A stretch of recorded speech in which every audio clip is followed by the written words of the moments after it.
Welcome friends, this is Shams Ali. और आज के सेशन में हमारे साथ हैं संजीव। और आज के सेशन में हम डिस्कस करेंगे कि हमने एक अगर प्रॉपर अकाउंट पास करना है या अगर हमारे पास एक अपना सेल्फ फंडेड अकाउंट है तो उसकी बेहतरीन लेवल की money management, journal money management हम कैसे कर सकते हैं। और जर्नल मनी मैनेजमेंट के अलावा भी मनी मैनेजमेंट मॉड्यूल होते हैं और उन मॉड्यूल्स में हम किसी भी पर्सन की, जो भी बंदा ट्रेड कर रहा है, उसके ट्रेडिंग स्टाइल के हिसाब से हम उस मनी मैनेजमेंट को मॉडिफाई भी कर सकते हैं। और आपको अगर पर्सनल मनी मैनेजमेंट का मॉड्यूल चाहिए तो उसके लिए भी आप हमसे रब्ता कर सकते हैं। तो अभी हम टाइम ना वेस्ट करते हुए स्टार्ट करते हैं अपना मनी मैनेजमेंट मॉड्यूल और देखते हैं कि मनी मैनेजमेंट का बेहतरीन तरीकाकार क्या होता है। जी जी, तो संजीव। यस।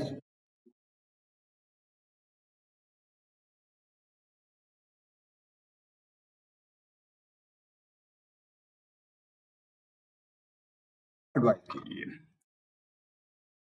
ये है हमारा एक एक्सेल शीट जिसमें हम डिस्कस करेंगे कि अगर हमारे पास 100,000 का 100K का फंडेड अकाउंट है या सेल्फ फंडेड अकाउंट है तो हम उसकी मैनेजमेंट कैसे करेंगे और बेहतरीन तरीका क्या हो सकता है उसकी मैनेजमेंट करने का। 100,000 पे हमको जो रिस्क अलाउ होता है किसी भी प्रॉप फंडिंग अकाउंट पे, वो 5% डेली ड्रॉ डाउन होता है और 10% मैक्सिमम ड्रॉ डाउन होता है, राइट। तो हमने यहाँ पर 10% नोट आउट कर लिया और टोटल 100K का हमारा कैपिटल है। अब यहाँ पर रिस्क के जो मॉड्यूल हैं, रिस्क डिवीजन मैनेजमेंट, यहाँ पर रिस्क के 4 मॉड्यूल हमारे पास होते हैं। सबसे पहला मॉड्यूल होता है एक्सट्रीमली एग्रेसिव, दूसरा मॉड्यूल होता है एग्रेसिव, और तीसरा मॉड्यूल होता है मॉडरेटर, और चौथा होता है रिस्क एडवर्स। एक्सट्रीमली एग्रेसिव में ये होता है कि हम एक ही बार में अपना जितना भी हमारा रिस्क है उसको एलोकेट कर दें अपने रिस्क मैनेजमेंट के हिसाब से। दूसरा मॉड्यूल होता है सिर्फ एग्रेसिव, उसमें हम अपने जो रिस्क एलोकेशन होती है उसके 2 डिवीजन्स करते हैं और ईच डिवीजन हम 50% अपना रिस्क एलोकेट करते हैं। और जो तीसरा मॉड्यूल है उसमें मॉडरेटर के, ना इतना अग्रेसिव, ना ही इतना लेजी, ना ही इतना लैगिंग, कि उसमें हम एक मॉडरेटर अप्रोच के साथ अपने रिस्क को डिवाइड करते हैं। और चौथा मॉड्यूल होता है रिस्क एडवर्स। और मैं मोस्टली पीपल्स को और मोस्टली लोगों को मैं चौथा मॉड्यूल ही रिकमेंड करता हूँ, क्योंकि चौथे मॉड्यूल में आपका जो फेल होने का चांस होता है या आपका जो लॉस करने का चांस होता है वो ऑलमोस्ट 0-0 हो जाता है। और अगर आप सिर्फ इस मॉड्यूल को ही फॉलो कर लें और इसके अलावा आप कुछ भी ना जानते हो तो बहुत हद तक चांसेस हैं कि आप अपना फंडेड अकाउंट पास कर लेंगे या आप अपना जो रिस्क है, जो कैपिटल है आपके पास, उसको आप सेफ रख सकेंगे और लॉन्ग टर्म प्ले कर सकेंगे। अच्छा, 1 लाख डॉलर का हमारे पास अकाउंट है और 1 लाख डॉलर पे हमारे पास जो रिस्क है वो 10% है, और 10% को हम डिवाइड करते हैं फोर्थ रिस्क मॉड्यूल पे। इसका मतलब ये है कि 10% को हम 4 जगह पर डिवाइड कर देंगे, इसकी 4 डिवीजन कर देंगे, इसको 4 डिफरेंट साइकिल्स में ट्रेड करेंगे। एक ही साइकिल में ऐसा नहीं करेंगे कि हम हर ट्रेड पे $500 का रिस्क लें या हर ट्रेड पे हम $800 का या $1000 का रिस्क लें। हम ऐसा करेंगे कि इस 10% को, जो कि इक्वल बनता है $10,000 के, इसको हम 4 फेजेस में डिवाइड कर देंगे। जब हम इसको रिस्क एडवर्स मोड पे 4 फेजेस में डिवाइड करेंगे तो हमारे पास हर फेज में $2,500 आ जाएंगे, जिसके साथ हम प्ले कर सकते हैं या जिसको हम लॉस कर सकते हैं। क्लियर? अब हमारे पास $2500 आ गए ईच फेज। हर फेज में हम $2500 लॉस करने के लिए हमारे पास हैं और 4 दफा हम इसको प्ले करेंगे। ओके हो गया। और ये $2500 हमने एलोकेट कर लिए रिस्क के लिए और रिमेनिंग हमारे पास $97,500 रिमेनिंग अभी हमारे पास पड़े हुए हैं। उनको देखने की या उनको हाथ लगाने की जरूरत नहीं है। ओके हो गया। अब आपने जैसे मुझे बताया कि मैं मोस्टली 4 आवर टाइम फ्रेम पे ट्रेड करता हूं। ओके, तो हम यहां पर बेस टाइम फ्रेम लेंगे 4 आवर। ओके, बाकी बेसिस मैं यहां से खत्म कर देता हूं ताकि आपको समझने में आनी रहे।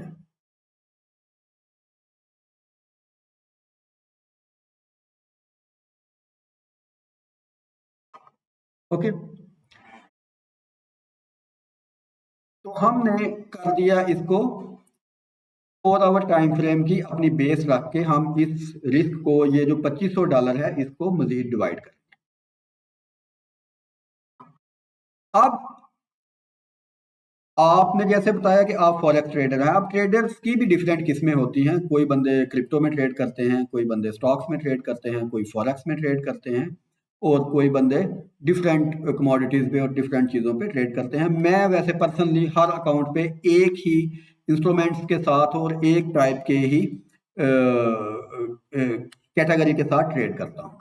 ठीक है, मैं ऐसा नहीं करता कि एक ही अकाउंट में मैं क्रिप्टो की भी ट्रेड कर रहा हूँ, एक ही अकाउंट में मैं स्टॉक की भी कर रहा हूँ और करेंसी की भी कर रहा हूँ। ऐसा बहुत कम होता है या रेयर अकाउंट में होता है या मेरे पर्सनल अकाउंट्स में होता है, क्योंकि मैं जानता हूँ कि मैंने किस हिसाब से उनमें पर्सनल मनी मैनेजमेंट की।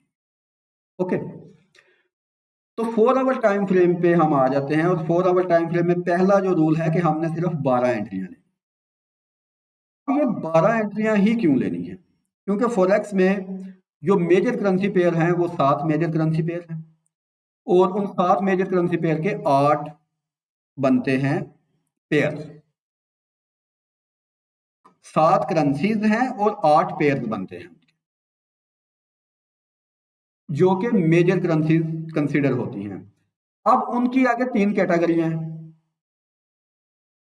यानी कि अगर आप यूएसडी, जेपीवाई और सीएचएफ की बात करें तो ये एक कैटेगरी में आती है और उनकी मूव ऑलमोस्ट सेम डायरेक्शन में होती है। ऐसा ही है। यूरो और जीबीपी की मूव हमेशा सेम डायरेक्शन में होती है। मसलन अगर आप यूरो जीबीपी यूरो यूएसडी और जीबीपी यूएसडी बाय करें तो दोनों एक ही साइड में जाएंगे। ये नहीं हो सकता कि जीबीपी नीचे आ जाए और यूरो ऊपर चला जाए, ऐसा बहुत रेयर केसेस में होता है, लेकिन ओवरऑल ये सेम डायरेक्शन मूव्स होती हैं इनकी। उसके बाद USD, Canadian dollar, Australian dollar और न्यूजीलैंड डॉलर, ये भी सेम डायरेक्शन पेयर है, सेम डायरेक्शन करेंसीज हैं। इनकी मूव भी एक ही डायरेक्शन में होती है और इनकी कैटेगरी आती है कमोडिटीज बेस्ड करेंसी। ठीक है, और अगर हम इनको देखें तो ये मेरा सिस्टम है इस पे कि ये सेफ हेवन बास्केट और मेरा, खैर ये तो मैं यूएसडी ट्रेजरी बॉन्ड के साथ हर चीज को मिक्स मैच करके मैं देखता हूँ इसको। लेकिन ओवरऑल ये 3 कैटेगरीज की करेंसीज होती हैं और इन 3 कैटेगरीज में ही हम मोस्ट ऑफ द टाइम हम ट्रेड करते हैं। तो मैंने ये किया हुआ है कि मैंने इन 3 कैटेगरीज में एक एक करेंसी ही सिलेक्ट की हुई है या कुछ करेंसीज को मैंने स्किप कर दिया हुआ है जिनमें ट्रेड करने का फायदा नहीं है। आमतौर पे आपको जिससे भी बात करेंगे ना वो कहेगा कि भाई आप हर करेंसी पेयर में ट्रेड कर सकते हैं, हर एक में। ये नॉनसेंस चीज है यार, इस चीज की समझ नहीं आती।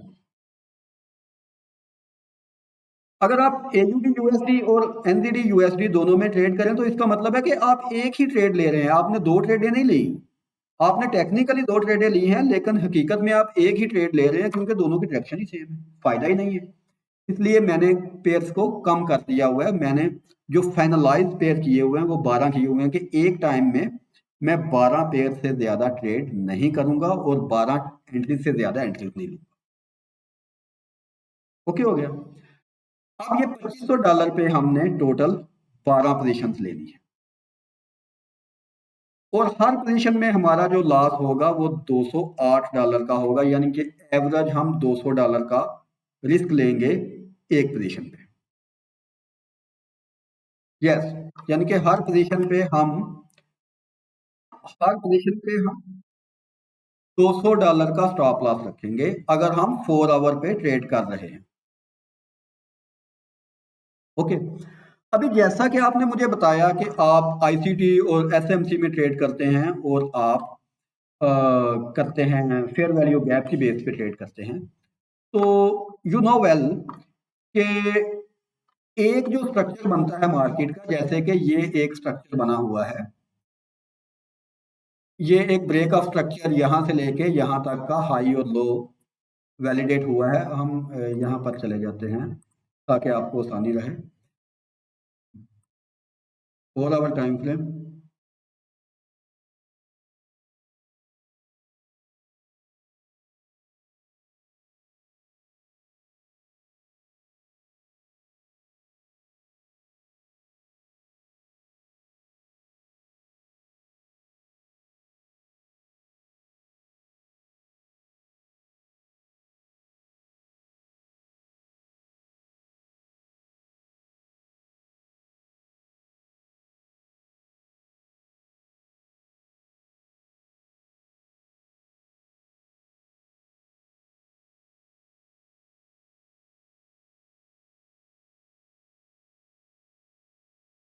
ओके।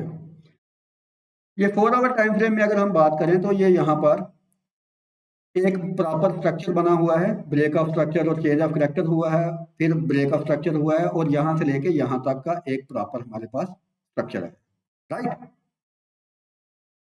और अब अगर आप आईसीटी ट्रेडर हैं या स्मार्ट मनी ट्रेडर हैं तो आप जानते होंगे कि इस स्ट्रक्चर में 3 हमारे पास ऐसे पॉइंट होते हैं जहां पर हम एंट्रीज कर सकते हैं।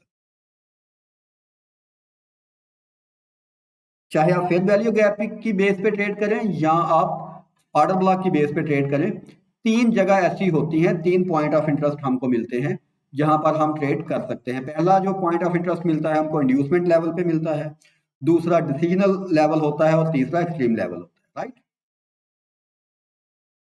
तो अब हम क्या करेंगे कि हम वो जो $200 हमने अपना एलोकेट किया है, अपना रिस्क एलोकेशन की है $200 की, उसको मजीद हम डिवाइड कर दें। अगर तो हमको पहले पॉइंट ऑफ इंटरेस्ट पे यानी कि इंड्यूसमेंट लेवल पे हमको एंट्री मिलती है तो हम उसमें सिर्फ $30 इंजेक्ट करेंगे।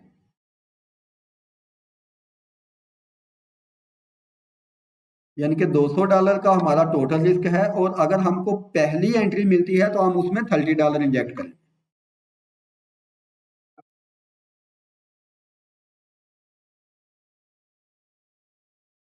ओनली 30, यानी कि हमारा जो रिस्क होगा वो $30 का होगा। मैं आपको एक्सप्लेन करता हूं कैसे।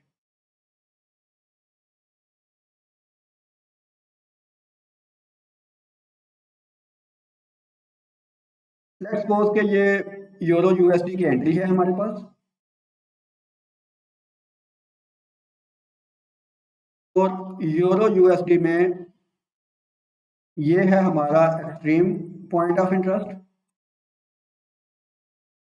राइट।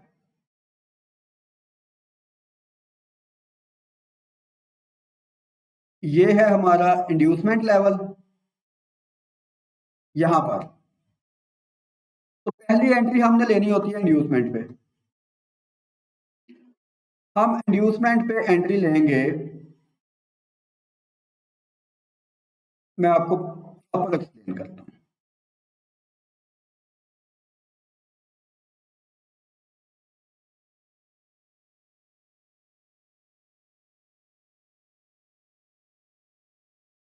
ठीक है, ये है हमारा इंड्यूसमेंट लेवल। जैसा कि प्रॉपर आईसीटी या एसएमसी के जो कंसेप्ट हैं, इंड्यूसमेंट लेवल हमारा पहला एंट्री लेवल होता है। इंड्यूसमेंट के बाद दूसरा डिसीजनल हमारा होता है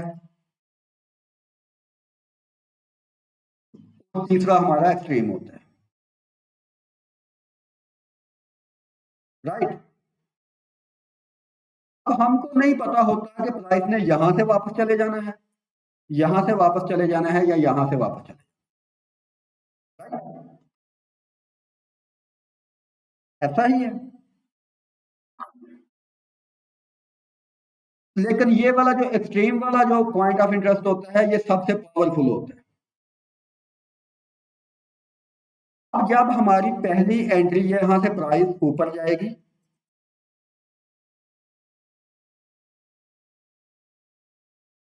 यहां से इंड्यूसमेंट प्राइस ने ली जब, तो हम क्या करेंगे कि अपनी जो हमारी जो रिस्क में $30 है, इस $208 में से, $200 में से हम पहला रिस्क लेंगे सिर्फ $30।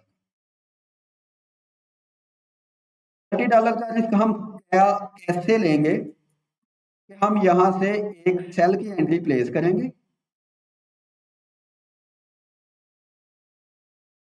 सेल की एंट्री जब हम प्लेस करेंगे,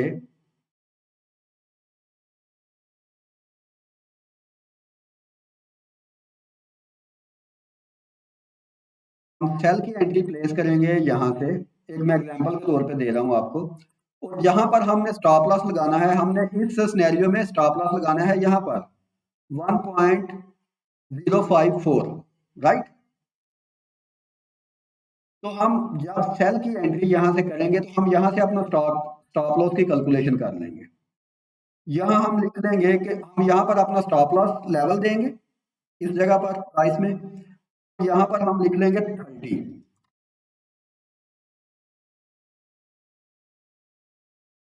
यूएसडी हमने यहाँ पर रिस्क लेना है। जब हम 30 लिखेंगे तो यहाँ पर जो लॉट साइज हमने लगानी होगी ना, वो ऑटोमेटिकली हमारे पास आ जाएगी, ठीक है। ये चीज मैं श्योरिटी से कहता हूं कि जिंदगी में आप ना कभी देखेंगे ना कोई सिखाएगा,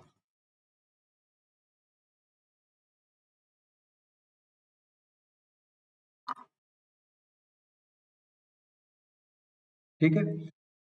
तो यहाँ पर हमारे पास लॉट साइज आ जाएगा कि भाई इस जगह पर अगर हम ट्रेड लगाते हैं, इस जगह पर हम स्टॉप लॉस लगाते हैं, तो हमारा लॉट साइज क्या होगा, एवरीथिंग कैलकुलेटेड, हमारा स्टॉप लॉस क्या होगा, और उस स्टॉप लॉस के साथ हमारी लॉट साइज क्या होगी। तो हम $30 उस लॉट साइज के साथ यहाँ पर अपना पहला ऑर्डर प्लेस कर,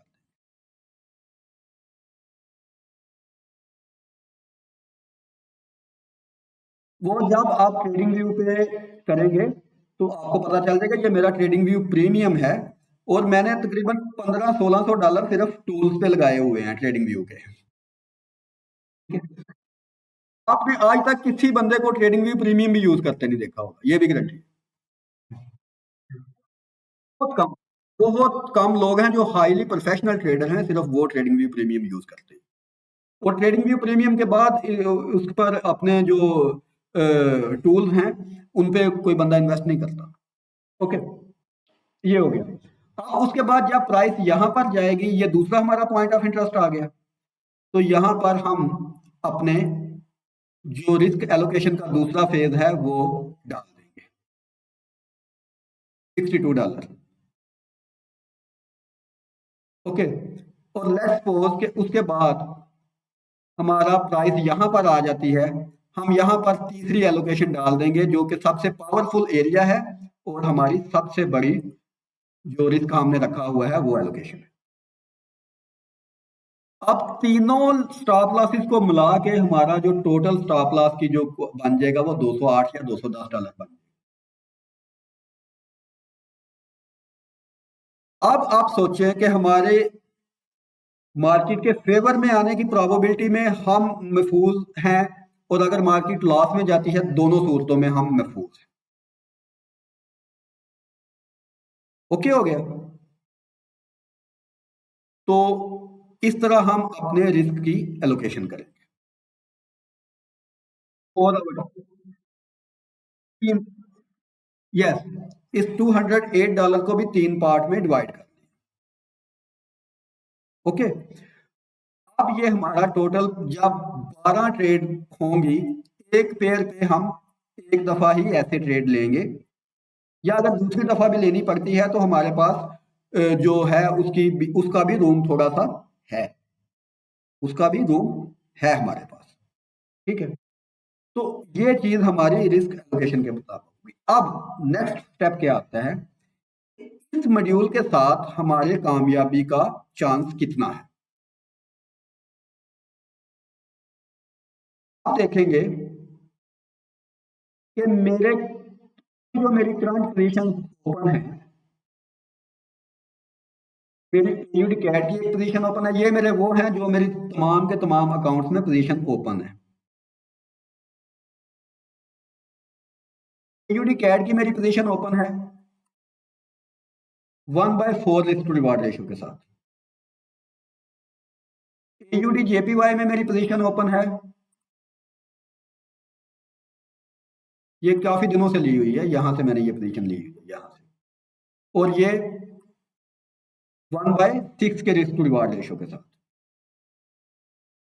बीटीसी की मेरी पोजीशन ओपन है, यहां से ओपन है 1/3 रिस्क टू रिवार्ड रेशियो के साथ। जीबीपी यूएसडी में पोजीशन ओपन है 1/4 के रिस्क टू रिवार्ड रेशियो के साथ। यूएसडी कैड में ओपन है 1/5 के रिस्क टू रिवार्ड रेशियो के साथ। और गोल्ड में ओपन है, गोल्ड में अभी मैं वेट कर रहा हूं, वैसे मेरी इनिशियल पोजीशन ओपन है, गोल्ड की पोजीशन जो है वो भी 1/4 के रिस्क टू रिवार्ड 5 के रिस्क टू रिवार्ड रेशियो। तो एवरेज जो मेरा रिस्क टू रिवार्ड रेशियो आ रहा है वो आ रहा है 1/4। ओके, अब मैं 12 पोजीशन लेता हूं 1/4 के रिस्क टू रिवार्ड रेशियो के साथ, और इस मॉड्यूल के साथ ही मेरी पोजीशन हैं। आप मेरी अगर प्रीवियस वीडियो देखें तो मैंने इस मॉड्यूल के साथ ही सारी पोजीशन प्लेस की हुई। ओके, अब क्या होता है, मैं 12 पोजीशन लेता हूं, फर्ज करें जी मेरी 12 की 12 प्रॉफिट में चली जाती हैं, जो कि नामुमकिन बात है। तो अगर मेरी 12 की 12 पोजीशन प्रॉफिट में चली जाती हैं तो मैं 10% गेन कर जाता हूं। कितने रिस्क के साथ? एक ही फेज में सिर्फ $2500 रिस्क के साथ। ये नामुमकिन है, ऐसा नहीं हो सकता। मेरी 9 पोजीशन प्रॉफिट में जाती हैं और मेरी 3 पोजीशन लॉस में जाती हैं, तो भी मैं $6800 प्रॉफिट में रहूंगा, जो कि अप्रोक्सीमेटली 7% बनता है। ये नामुमकिन तो नहीं है, लेकिन मेरे लिए पर्सनली बहुत डिफिकल्ट है। हम 50-50 कर लेते हैं, 50-50 पे भी आते हैं तो मैं तब भी तकरीबन $3750 प्रॉफिट पे रहता हूं, और ये भी तकरीबन 3.7% बन जाता है, और मेरा रिस्क उतना ही रहता है, मेरे 97,500 पीछे सेफ है अभी तक। तो अगर मैं सिर्फ 3 पोजीशन विन करता हूं, 9 पोजीशन लॉस करता हूं, मैं तब भी $625 प्रॉफिट में हूं। अगर मैं सिर्फ 2 पोजीशन विन करता हूं, अब आके मेरे अकाउंट में 0.5% ड्रा डाउन आता है।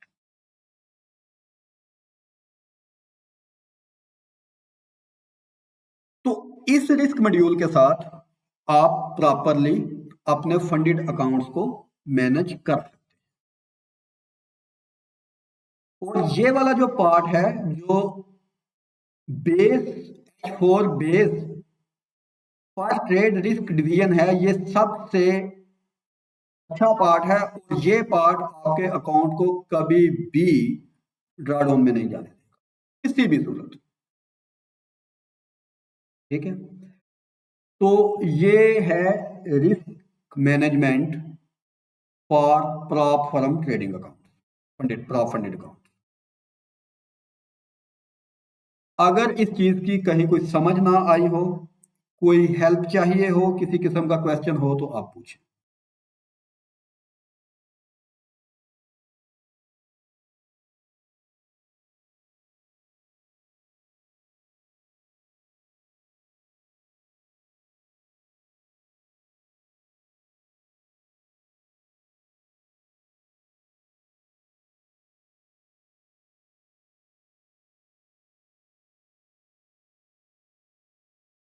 अभी मैं आपको ये एक मॉड्यूल है, अभी मैं आपको दिखा देता हूं कि रियल में मेरे इंस्ट्रूमेंट कौन से हैं।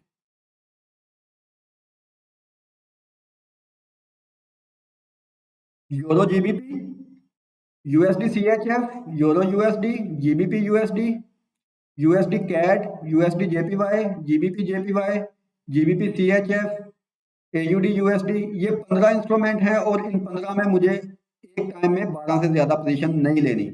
अभी ये आप देख रहे होंगे कि कुछ इंस्ट्रूमेंट पे मैंने ये येलो कलर लगा दिया हुआ है। इस येलो कलर का मतलब है कि इस इंस्ट्रूमेंट में मैंने ट्रेड नहीं लेनी, क्योंकि इसके ऑपोजिट इंस्ट्रूमेंट में मैंने ट्रेड ले ली हुई है।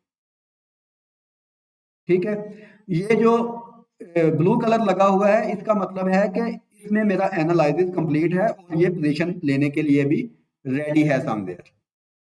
ठीक है, ये देखिए, ये अपने एक्सट्रीम पॉइंट ऑफ इंटरेस्ट पे आके रिजेक्शन ले रहा है, तो इसलिए जैसे ही ये इटरनल इंड्यूसमेंट हो चुकी है तो इसमें मैं पोजीशन लेने के लिए रेडी हूँ। जीबीपी कैड में मैं पोजीशन यहाँ से मेरी ये मिस हुई, मुझे बड़ा दुख हो रहा है इस पोजीशन का, यहाँ से मिस हुई है मेरी ये पोजीशन। ठीक है, और ये जो जिन पे ग्रीन लाइन लगी हुई है, ग्रीन टैग लगा हुआ है, उसका मतलब है कि उनमें मेरी पोजीशंस ओपन है और ये मेरी सिर्फ 4 पोजीशंस ओपन है। ओके हो गया। अब ये इंस्ट्रूमेंट मैंने यही क्यों सिलेक्ट किए, इसके पीछे एक प्रॉपर स्टडी है, एक डीप स्टडी है, तो उसके मतलब हम फिर कभी बात करेंगे। तो होप सो के जो व्यूवर्स हैं उनको भी ये वीडियो पसंद आई होगी और कुछ नया सीखने को मिला होगा, कुछ नया समझने को मिला होगा। तो अगर आपको ये वीडियो पसंद आए तो लाइक कीजिए, इस चैनल को दोस्तों के साथ शेयर कीजिए, इस वीडियो को दोस्तों के साथ शेयर कीजिए जो रियल में और सीरियस हैं स्टॉक ट्रेडिंग सीखने में या फॉरेक्स और क्रिप्टो ट्रेडिंग सीखने में। और अगर आप किसी और टॉपिक पे वीडियो बनवाना चाहते हैं तो उसके मतलब अपने विचार और अपने सुझाव मुझे बताइए। Keep watching, keep learning, keep earning. Thank you.